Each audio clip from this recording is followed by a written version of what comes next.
Hello everyone, welcome to learning वाला junction. आज हम बात करने वाले एचआरए और मतलब ओवरऑल एचआरए क्लेम से रिलेटेड बात करने वाले। एचआरए हम कैसे क्लेम करेंगे, कैसे कैलकुलेट करेंगे, कैसे डिसाइड करेंगे कि रेंट के अगेंस्ट हम कितना टैक्स बेनिफिट ले सकते हैं। ये हम कैलकुलेशन के साथ ऑनलाइन भी करके देखेंगे कि कौन से सेक्शन में कहां जाके इसे अपडेट करना होता है और क्या मेथड है उसका अपडेट करने का।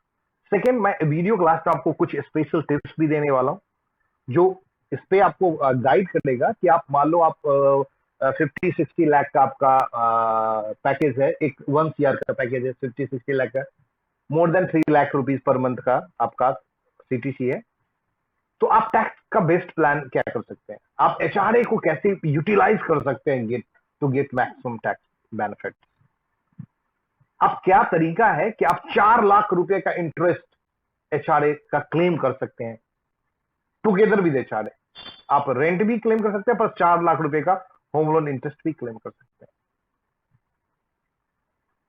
अब अगर सेम सिटी में आपका एचआरए है, घर भी है, होम लोन भी है और रहते अलग हैं, तो दोनों क्लेम करेंगे। तो फिर आप अपने जो फर्स्ट घर जिसपे आप रेंट पे आपने लगाया, उसका रेंट का कैलकुलेशन क्या होगा, वो लायबिलिटी कितना क्रिएट करता है, क्या मेथड है। अगर आप 1,20,000 लोगे तो 90,000 ही आपका ग्रॉस में इनकम में जुड़ेगा, 30% नहीं जुड़ता है। तो वो क्या मेथड है, सबके बारे में और साथ में मैं आपको एचआरए कैलकुलेशन के साथ वो सारे टिप्स, साथ में मैं ऑनलाइन पोर्टल पे जाके इसकी फीडिंग प्रोसेस को भी बता। तो सबसे पहले समझिए एचआरए क्लेम की रियल थिंग्स क्या है, क्या रियल मेथड है। कि नॉर्मली हम जब कंपनी में काम कर रहे होते हैं तो नॉर्मली हमें अप्रैल के टाइम में हमें एक डिक्लेरेशन फॉर्म दिया जाता है एचआरए, जिसमें हमें फिल करना होता है आप कितना रेंट पे रह रहे हो। तो आप एम्प्लॉयर के थ्रू से जब एचआरए अपडेट होता है इनकम टैक्स पोर्टल पे, तो वो ज्यादा ऑथराइज्ड माना जाता है, बिकॉज हम एम्प्लॉयर को पैन कार्ड लैंडलॉर्ड का प्लस हम स्लिप डिपॉजिट करते हैं। लेकिन सपोज करते हैं कि ऐसा हुआ कि एम्प्लॉयर ने उसे अपडेट नहीं किया, बहुत सारे रीजन है नहीं करने का, आपने स्लिप नहीं सबमिट किया टाइम पे, उसका एक डेडलाइन था कि आपको स्लिप एग्रीमेंट्स ये सब आपको सबमिट करने थे और आप बिजी होने के बाद सबमिट नहीं किया, तो उसने क्या किया, एचआर ने आपको रिमूव कर दिया। तो आप at the time of ITR filling you can fill it. But क्या आप सोचते हैं कि मैं 15,000 के रेंट पे रहता हूं तो मेरा 1,80,000 रेंट हो गया, तो मैं ये 1,80,000 का बेनिफिट मिलना चाहिए। नॉर्मली एचआर लोग क्या करते हैं, अपना 1,80,000 एचआरए की जगह पे डालते हैं, वो गलत है। 1,80,000 रुपया अगर रेंट पे करते तो आप इलिजिबल कितने रुपए के लिए हैं, कितना रुपया आपको टैक्स फ्री वाला अमाउंट में आने वाला है। तो एचआरए का कैलकुलेशन आपको जाना बहुत जरूरी है, डायरेक्ट वो अमाउंट वहां अपडेट नहीं होगा। दूसरी चीज, एक समय और है जब इंप्लॉयर अपडेट करता भी है अमाउंट, नंदलेस उसको हम एक्सीड बढ़ा सकते हैं। नॉर्मली अगर एम्प्लॉयर ने आप पूरे साल आप कंपनी के साथ जॉब कर रहे हैं, पूरे फाइनेंशियल ईयर, और एम्प्लॉयर ने जो अपडेट किया वो ऑथराइज है, वही सही है, आप उसको एडिट नहीं कर सकते हैं। लेकिन कुछ ऐसे कंडीशन है जब एम्प्लॉयर ने जो अमाउंट डाला उसको हम एडिट करेंगे। कैसे करेंगे, मान लो मैंने बीच में एक जॉब चेंज कर लिया, तो मैं एक कंपनी में जॉब किया अप्रैल से सितंबर तक, और जब सितंबर में मैं जॉब छोड़ रहा था तो कंपनी वाले ने, या तो एचआर को नॉलेज नहीं थी या तो बोला गया मुझे कि एचआरए स्लिप जमा करो, मैंने जमा नहीं किया। तो क्या हुआ, उस कंपनी ने मुझे एचआरए का फॉर्म 16 में अपडेट नहीं करा, तो वो हमारा क्लेम वहां दिखाई नहीं देगा। लेकिन बाकी सितंबर के बाद जो मार्च तक मैंने काम किया, उस कंपनी ने मेरा एचआरए 6 महीने का एचआरए अपडेट कर दिया इनकम टैक्स साइड पे। तो 6 मंथ का एचआरए मेरा अपडेट नहीं हुआ है, तो मुझे वो ऐड करना है। तो जितना अमाउंट क्लियर्ड है, आपने डिक्लेयर किया था इस कंपनी में, प्लस आपने जितना रेंट आपको मिल रहा है, उसके अकॉर्डिंग आपको कैलकुलेशन बनाना पड़ेगा कि आप एक्चुअली इलिजिबल कितने अमाउंट के लिए है। आप ऐसे नहीं कर सकते कि भाई उस बंदे ने कंपनी ने 1 लाख रुपए डाल रखा है और टोटल मेरा रेंट तो 1,80,000 तो 1,80,000 डाल दो, ऐसे नहीं होता है। आपको पहले पूरे साल का कैलकुलेशन करना पड़ेगा, आपकी इलिजिबल अमाउंट, उसमें से जो अमाउंट ऑलरेडी अपडेटेड है, रेस्ट अमाउंट को आप at the time of filling ITR आप उसे अपडेट कर सकते हैं। सो बेसिकली अगर आप सही तरीके से आईटीआर भरते हैं तो आपको एचआरए कैलकुलेशन की नॉलेज होना बहुत ही जरूरी है, बहुत ही इंपैक्टफुल है। इसे हम मैनुअल भी करेंगे, ऑनलाइन पोर्टल पे जाकर भी इसकी कैलकुलेशन कहां अपडेट करते हैं, इंटरेस्ट का, सबके बारे में भी जानकारी मैं दूंगा आपको। ठीक है, बात करते हैं सबसे पहले एचआरए कंडीशंस। एचआरए कैलकुलेशन के लिए सबसे ज्यादा जरूरी है आपके पास सैलरी स्लिप होना चाहिए, और आपको पता होना चाहिए कि आपका बेसिक, एनुअल बेसिक सैलरी के अंदर, आपके सैलरी ब्रेकअप में, ऑफर लेटर में या सैलरी स्लिप में एनुअल बेसिक कितना है। तो मैं मान लेता हूं, एग्जांपल लेता हूं कि 3 लाख रुपया आपका एनुअल बेसिक है, और एचआरए जो आपको कंपनी देती है वो 50% ऑफ ये देती है। तो मान लो 2 पार्ट डिवाइड कर लो, ये हो गया 1.5 लाख रुपए। तो अब एचआरए का कैलकुलेशन कैसे होगा? तो इसके लिए 3 कंडीशन होते हैं नॉर्मली। पहला है एक्चुअल एचआरए रिसीव, आपको कितना एचआरए मिला है कंपनी से। तो मैं वहां देख रहा हूं, यहां 1.5 लाख रुपए मुझे मिला है। साथ में हम मेट्रो नॉन मेट्रो दोनों कंडीशन को भी सीखेंगे। क्या अगर आप गुड़गांव में रह रहे हैं, that is non metro city, Delhi is the metro city, Noida is non metro city, तो 5-6 मेट्रो सिटी को छोड़ के बाकी सारे नॉन मेट्रोज है। तो नॉन मेट्रो में कैसे कैलकुलेशन होगा, मेट्रो में कैसे, मेट्रो में किस कंसेप्ट से होता है, नॉन मेट्रो में। तो पहला तो हमारा एचआरए हुआ। अब मैं यहां जो पहले मैं कर रहा हूं, it is for metro cities, मैं मेट्रो सिटीज की बात कर रहा हूं यार, मेट्रो के अंदर, ठीक है। मेट्रो सिटीज में अगर आप रह रहे हो तो आप एचआरए क्या करोगे। दूसरा 50% ऑफ बेसिक, जितना बेसिक है उसका 50% आपको लेना है। तो बेसिक का 50% ले लीजिए आप, देश का 50% मतलब डिवाइड बाई 2, लेकिन मैं 50% ही लिख देता हूं। और third amount is actual rent paid. अब आपको तीसरा अमाउंट ये भी खुद डिसाइड करना है कि रेंट कितना पे कर रहे हैं आप, ये आपको डिसाइड करना है। जो आप पे करेंगे वो आप ही को डिसाइड करना है, वो तो कंपनी नहीं बताएगी। तो मान लो आपने कहा कि मैं 1,80,000 रुपये रेंट पे करता हूं। अब 1,80,000 के कंडीशन में भी 2 चीजें बहुत इंपॉर्टेंट है आपको समझना रेंट बोलने से पहले।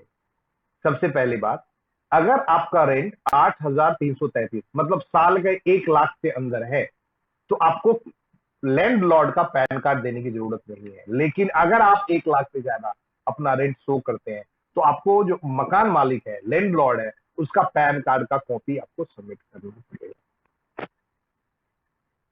एक एग्जाम्पल ऐसा भी है कि मान लो आप अपने पेरेंट्स के साथ घर में रहते हो, आप चाहते हो कि मैं एचआरए क्लेम करूं, बिकॉज मेरे पेरेंट्स इंडिपेंडेंट है, वो मेरे से खर्चा नहीं लेते, 3-4 भाई हैं, मेरे से खर्चा नहीं लेते, उनका अपना घर है, वो घर के रेंट सबसे लेते, उनसे अपना लाइफ जी रहे हैं, अलग से जी, उसी घर में मैं रहता हूं, उनका केयर करता हूं। तो आप क्लेम कर सकते हो, आप अपने पेरेंट्स के पैन कार्ड का भी यूज कर सकते हैं, अपने फैमिली मेंबर के भी पैन कार्ड का यूज कर सकते हैं। यदि आप अपने सेफ घर में एचआरए क्लेम करते हैं और आप वो रेंट पे करते हैं उन्हें, वो आपको एज ए इंडिपेंडेंट उनको आप शो करते हैं, तो ये भी किया जा सकता है।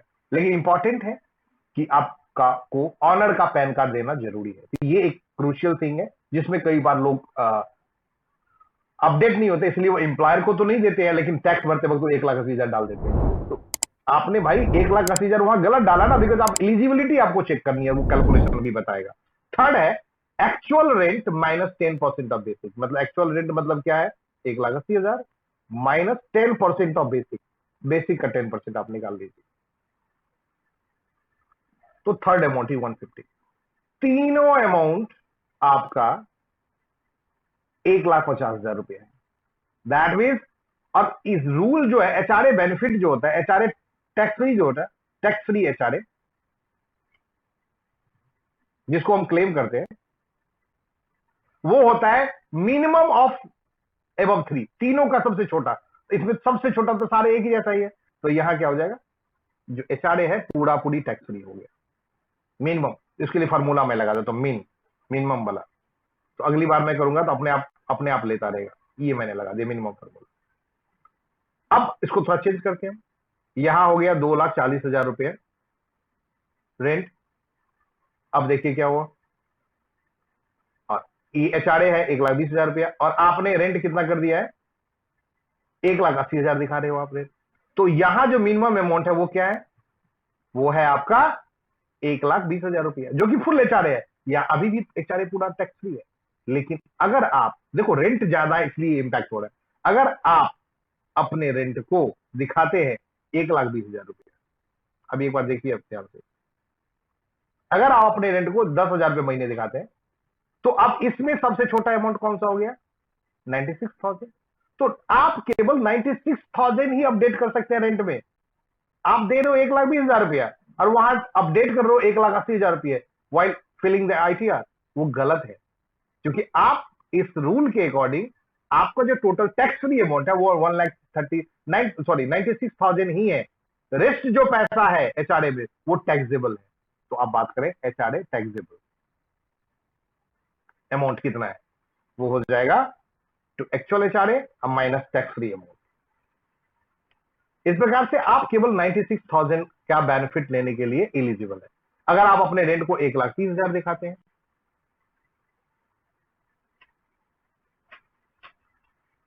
तो 1,06,000 तक आपका टैक्स फ्री है, तो 1,06,000 आप एचआरए दिखा सकते हैं वहां।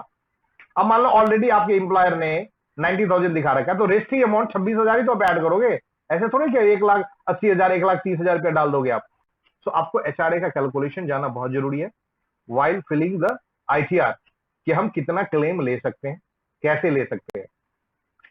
अब one person we need to understand कि what maximum HRA I can pay so that I can get 100% HRA benefit. तो आपको एक आइडिया लगाना है, यार मैं तो पे करता हूं 50,000 रुपये रेंट, लेकिन दिखाने की क्या कितना एचआरए हो कि मैं 100%। इसके लिए सिंपल तरीका है क्या करना, उसका बहुत सिंपल सा लॉजिकल इसका मेथड होता है कि आप क्या करें,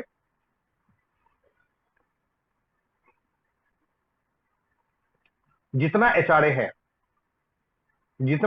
है उस पे 10% ऑफ बेसिक जोड़ दीजिए।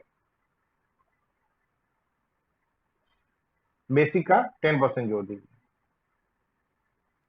This is the actual amount. यदि आप 1,44,000 रुपया पर रेंट दिखाते 12,000 रुपया महीना, तो आपका पूरी एचआरए टैक्स सही हो जाएगा। This is the maximum rent amount which you need to announce.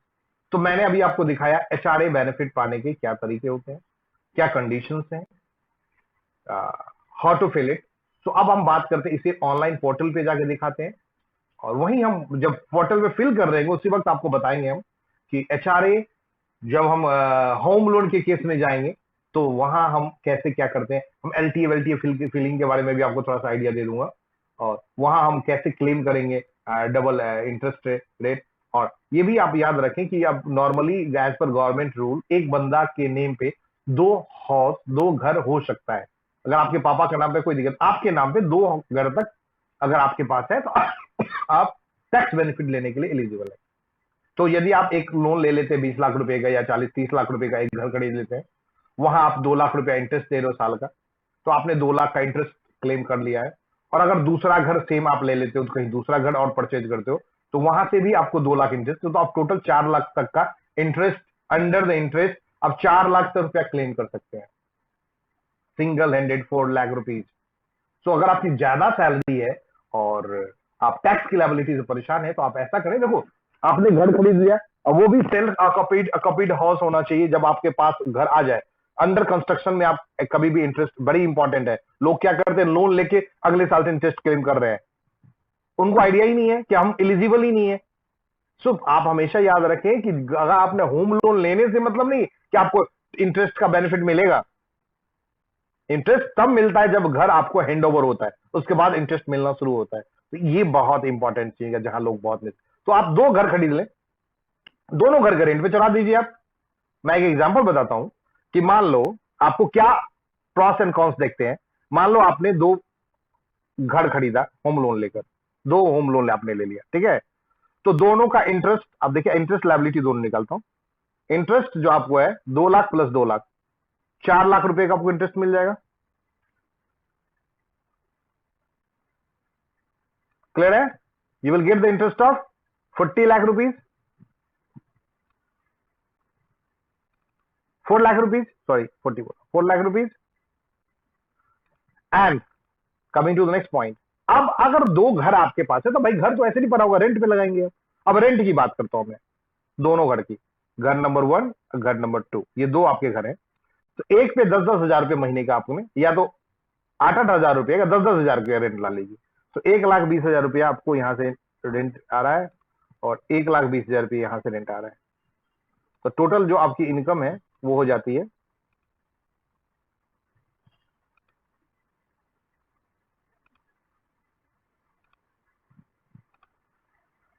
इसमें से आप 30% घटा दीजिए।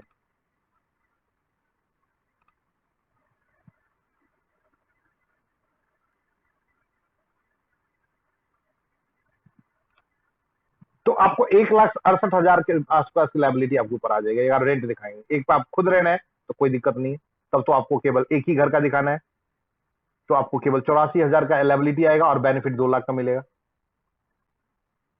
2 लाख का बेनिफिट मिलेगा और रेंट आपको केवल 84,000 इनकम में आएगा। 1 लाख लगभग 26,000 रुपए का आपको एक्स्ट्रा टैक्स बेनिफिट मिल गया 4 लाख के साथ। अगर मान ले आप इसको लाइबिलिटी के अंदर मान लेते हैं कि इसको भी रेंट पे रखते हैं, साथ में एचआरए भी क्लेम करते हैं, तो क्या होगा? तो एचआरए अगर क्लेम करते हैं, अगर हम ये दिल्ली में आपने 2 घर लिया, रह रहे गुड़गांव में या तो कहीं दूसरे सिटी में रह रहे, तो एचआरए के अंदर भी आपने यहां देखिए 1,20,000 आपने क्लेम कर लिया। तो ओवरऑल आपने 4 प्लस ये 5,52,000 रुपए क्लेम कर लिया केवल एचआरए और रेंट के अंदर, प्लस 1.5 लाख ऐसे क्लेम।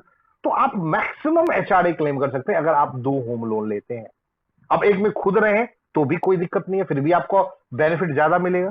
सो मैं रिकमेंड करूंगा अगर आपकी अच्छी सैलरी है तो आप एटलीस्ट 2 घर 2 होम लोन साथ में रखें। देखिए जो आप जो पे कर रहे हैं आपको टैक्स बेनिफिट जो मिल रहा है उसी से कई ईएमआई आपका पे हो जाएगा। सो और you will get the 2 house together with this tax benefit. तो अब बात करते हैं इसको हम ऑनलाइन कैसे प्रोसीड करेंगे, इसके बारे में मैं अभी आपको अभी दिखाने वाला हूं steps. About non-metro cities, yes, sorry, non-metro cities, how we will claim for non-metro city. So normally if it is the case of non-metro, very simple thing is there, you need to consider 40% in place of 50. Basic, very simple. That means you need to work on 40% of basic. So this, so you see that if it is a metro city, then it is total HR is tax free.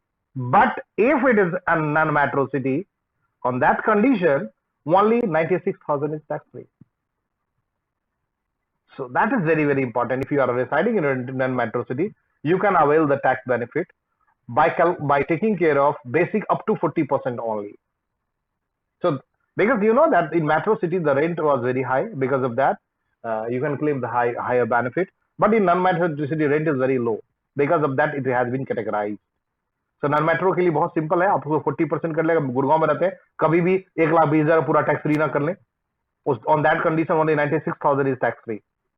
Okay, so that was the missing, so I make you understand now. Now you need to reach on EPF eportal.incometax.gov.in. Here you need to log in your profile.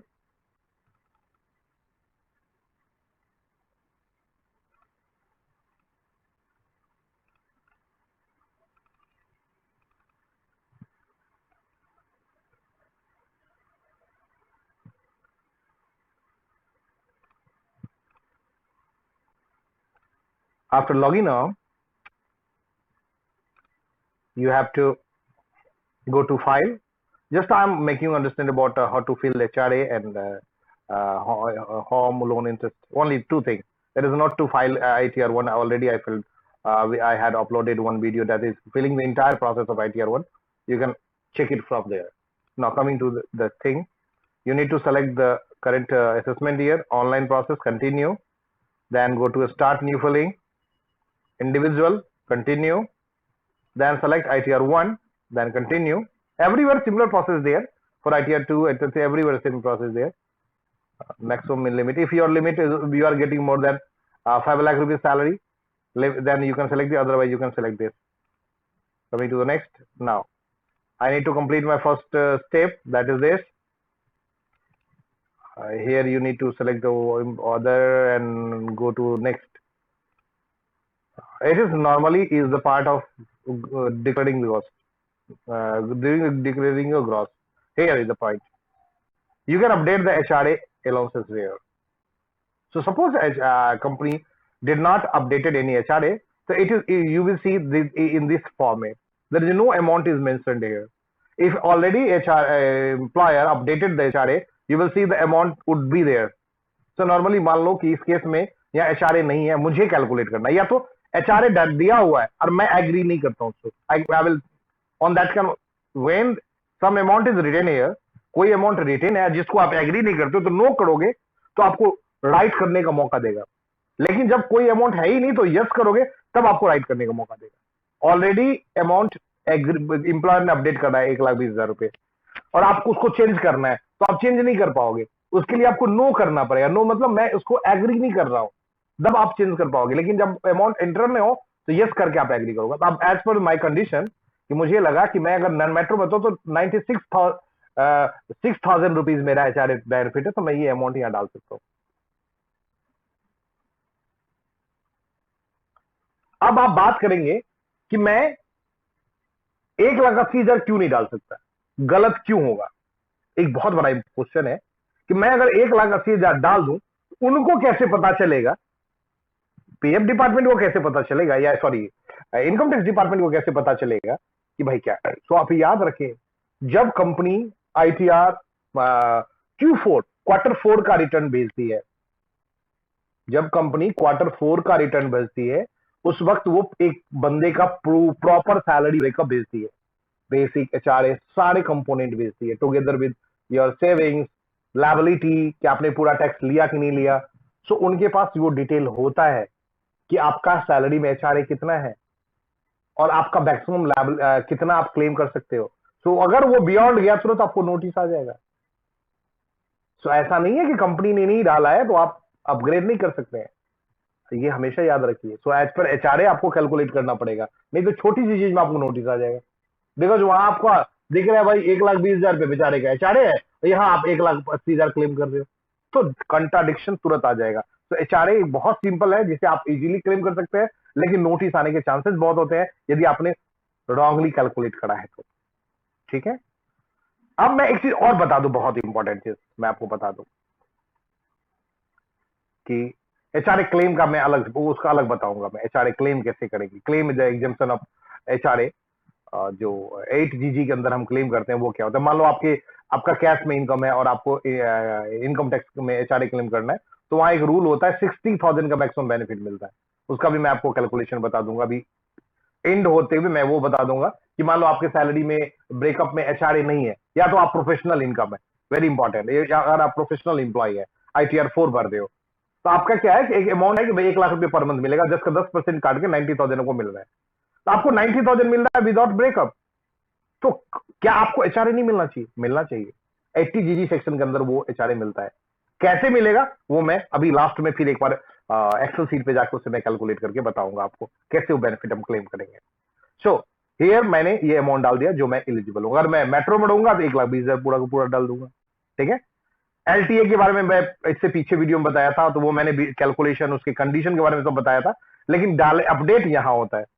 अगर LTA 4 साल में दो बार होता है, वो आप दूसरा video देख लें जिसमें प्रॉपर इसके बारे में प्रॉपर क्लूज के साथ किस चीज कब एलिजिबल है, कैसे ट्रांसपोर्ट करना चाहिए, कहां से कहां तक जाएंगे तो एलिजिबल है, फॉरेन जाएंगे, बहुत सारी चीजें कंडीशन है वो देख लीजिए। मैं इनकम टैक्स पोर्टल से डिटेल लेकर मैंने वीडियो बनाया हुआ, वो चेक कर ले कैसे आप एलटीए क्लेम करेंगे, वो वहां भी टैक्स बचा सकते हैं। तो 2 बार तो 4 साल में कर ही सकते हैं, बहुत अच्छी बात है। तो आप ये देख लें, यहाँ वो अपडेट होता है अमाउंट।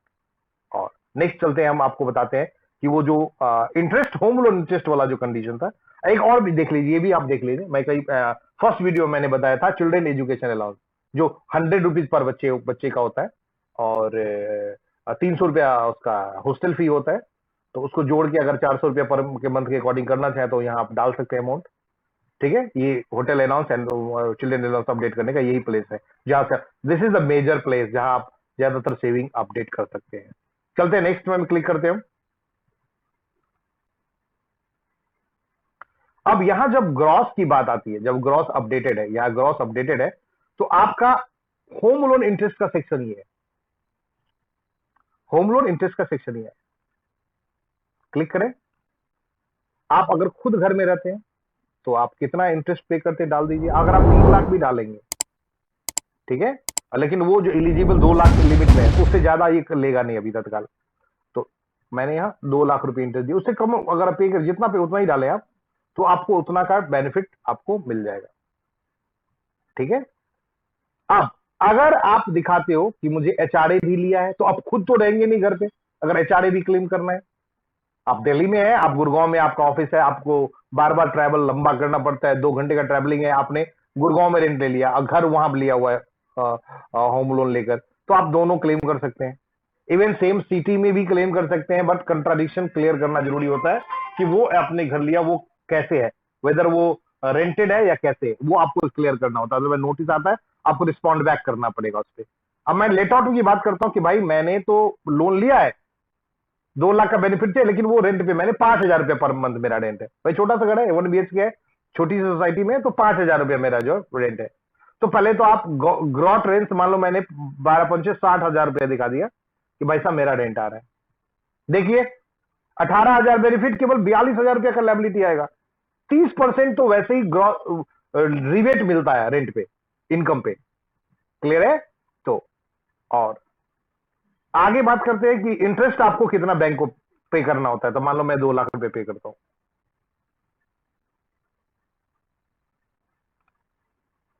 तो 1,58,000 का बेनिफिट मिलेगा। क्यों? रीजन है कि 42,000 की आपकी लायबिलिटी भी आ रही है, तो उसे वो ग्रॉस के अंदर इन करेगा, तो ये यहीं से उसने बेनिफिट से उसे रिड्यूस कर दिया। This is the method through which आप रेंट भी क्लेम कर सकते हैं, प्लस एचआरए भी, इंटरेस्ट भी, होम लोन का इंटरेस्ट भी क्लेम कर सकते हैं। लेकिन इस प्रोसीजर को आपको ध्यान रखना पड़ेगा। अगर वो आपने घर लिया, घर रेंट पे नहीं लग रहा है, वैसे पड़ा हुआ है, तो आप ये नहीं डालेंगे तो कोई प्रॉब्लम नहीं है। लेकिन आपको नोटिफिकेशन अगर आता है तो आपको उसको रिस्पॉन्ड बैक करना पड़ेगा। ऑन दैट कंडीशन आपको रिस्पॉन्ड बैक करना पड़ेगा। बड़ा इंपॉर्टेंट है इस चीज को, अगर आप देते हैं तो। So it is all about how to update the rent and interest on the portal. मैंने पोर्टल के दोनों मेथड को आपको बताया कैसे करते हैं। अब मैं थोड़ा सा फिर एक्सेल पे चलूंगा, बिकॉज वहां मैंने आपको बताया था कि एचआरए क्लेम के भी एक प्रोसीजर्स होते हैं। वो क्या होता है, अगर मान लो आपके सैलरी में ब्रेकअप में एचआरए नहीं है, तो मैक्सिमम कितना बेनिफिट ले सकते हैं, उसके भी एचआरए कैलकुलेशन के अलग मेथड होते हैं। ठीक है, तो उसके बारे में मैं आपको दिखाता हूं। वो एचआरए क्लेम, इसको बोलते हैं एचआरए क्लेम। जब हाय एवरीवन, तो बात कर रहा था एचआरए क्लेम कैसे करेंगे। मान लो आपने कि सैलरी में एचआरए नहीं है, तो नॉर्मल आप प्रोफेशनल है, तो इसके लिए हमें 2 चीज बड़ा इंपॉर्टेंट है। एक तो टोटल इनकम आपका कितना है, ये एक तो ये अमाउंट, टोटल इनकम आपका कितना है, what is the total income you are earning as a professional. और दूसरा हमारा है रेंट, आप रेंट कितना पे कर रहे हैं। ये 2 अमाउंट आपको पहले डिसाइड करना है बिफोर गोइंग फॉर कैलकुलेशन। तो मान लो तो मैं 7 लाख रुपए का मेरा टोटल इनकम है एज ए प्रोफेशनल, और 10% टीडीएस कटवाता हूँ और कुछ भी मेरा नहीं है, और रेंट में 1,20,000 रुपए पे करता हूँ, सपोज करते हैं। तो हमारे पास 3 कंडीशन होंगे यहाँ भी, लेकिन वो कंडीशन थोड़े से अलग होंगे, बिकॉज यहाँ क्लेमिंग प्रोसीजर में जाने हैं। तो पहला होगा एक्चुअल रेंट पेड, जितना भी रेंट पे कर रहे हैं उसमें से 10% ऑफ एनुअल इनकम, जो टोटल इनकम है उसमें इसका 10% घटा दीजिए। पहला अमाउंट हमारा क्या होगा, देखते हैं। रेंट पेड हमारा ये है, माइनस टोटल इनकम का 10%। तो एक अमाउंट हमारा आ गया 50,000। Second, 25% of total income, total income जो है आपका 7 लाख, उसका 25%। एंड थर्ड हमारा है 5,000 per month, that means 5,000 multiply, एक साल में कितना लगेगा, multiply by 12। So overall, so the tax free HRA क्या होगा, वो जो मिनिमम होगा, that means minimum of above. तो हमारा जो एचआरए मिलेगा बेनिफिट हमें 50,000 रुपया का मिलेगा, बिकॉज आपके सैलरी ब्रेकअप में एचआरए है नहीं, आप क्लेम कर रहे हैं, तो 50,000 से ज्यादा आप क्लेम नहीं कर सकते। मैक्सिमम कितना क्लेम कर सकते हैं, वो है 60,000। क्योंकि मान लो मैं इसको 1,80,000 कर देता हूँ, मेरा भाई रेंट मेरा 1,80,000 रुपया है, तो मेरा ये 1,10,000 हो जाता है, ये इतना हो जाता है, तो मिनिमम अमाउंट जो है 5,000 रुपये पर मंथ ही होगा। सो मैक्सिमम अगर एचआरए क्लेम करेंगे हम 80, ये जो सेक्शन आता है ये है 80 GG, ये 80 GG के अंदर क्लेम होता है। 12 BA फॉर्म होता है, 10 BA फॉर्म से हम इसको क्लेम करते हैं। और इसमें हम मैक्सिमम 60,000 का बेनिफिट क्लेम कर पाएंगे। तो ये रहा ओवरऑल। आपको कैसा लगा मेरा एचआरए कैलकुलेशन, ये क्लेमिंग प्रोसीजर ऑनलाइन मैंने बताया। प्लीज फीडबैक जरूर डालेंगे, प्लीज लाइक करें वीडियो को ताकि ये ज्यादा से ज्यादा लोग तक पहुंचे। और मैं कोशिश करूंगा कि आपको सपोर्ट करता रहूं, फ्री में बहुत सारी चीजें बताऊं जो आपको काफी सपोर्ट करेगा। आप मोबाइल पे कैसे करेंगे आईटीआर भर, उसके बारे में भी सून में वीडियो बनाने वाला हूं।